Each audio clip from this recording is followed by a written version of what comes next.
You know, for some time now, I've wanted to do this series on dynamic leadership. I put this training program together many years ago, and the idea when I put it together was that I wanted it to be something special, something different, not your typical supervision or leadership school, but something that brings in a different component, this character component. So really, dynamic leadership is a continuation of the police dynamic series into the arena of supervision and leadership. And it consists of 4 dynamics: the dynamic of supervision, the dynamic of change, the dynamic of discipline, and the dynamic of leadership. And over the next several videos, I want to try to bring in some of these principles, some of these dynamics here into our training. And we're going to start out with the first one, which is the dynamic of supervision. And I always ask the question of my students, what does supervision mean? And I get all sorts of responses back from the audience, but typically it's going to have some type of definition that brings in a characteristic of oversight. And that's exactly what I mean by supervision. I think supervision means exactly what it says. Supervision.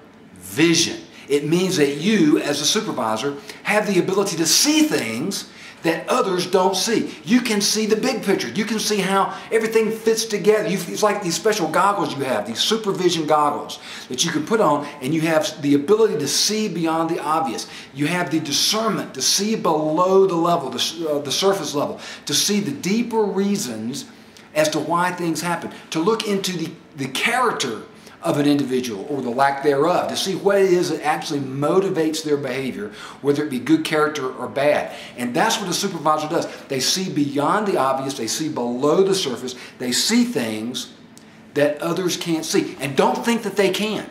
Don't just assume that your subordinates, that your officers can see the same things that you can. By definition, they can't. They've got blinders on. They don't have that level of supervision yet. They don't have that level of discernment, that level of maturity yet. They don't have that frame of reference. That's really what my definition of maturity is. It's expanding your frame of reference so that you can understand causes and effects and how it applies to our particular profession. So for example, as a child grows older, we also hope that they grow wiser. They begin to see things from a greater perspective. They understand causes and effects so that they can begin to make good decisions. I believe that this process of growing, taller and bigger physically, that stops at some point, but this process should never stop. This should be a lifelong goal of ours, to expand our frame of reference, to continue to grow in wisdom and continue to make good decisions. So our officer, when you wonder, why do they keep making these mistakes? Didn't they see that's what was going to happen?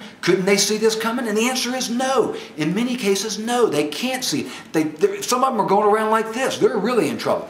But they have these blinders on. And our job, our goal as the current generation of supervisors is to pass this supervision on to the next generation so that they begin to see things from their greater perspective. So, you as a supervisor understand your role, your goal, put the supervision goggles on, see below the surface, see how things fit together, and pass that ability on to the next generation of leaders.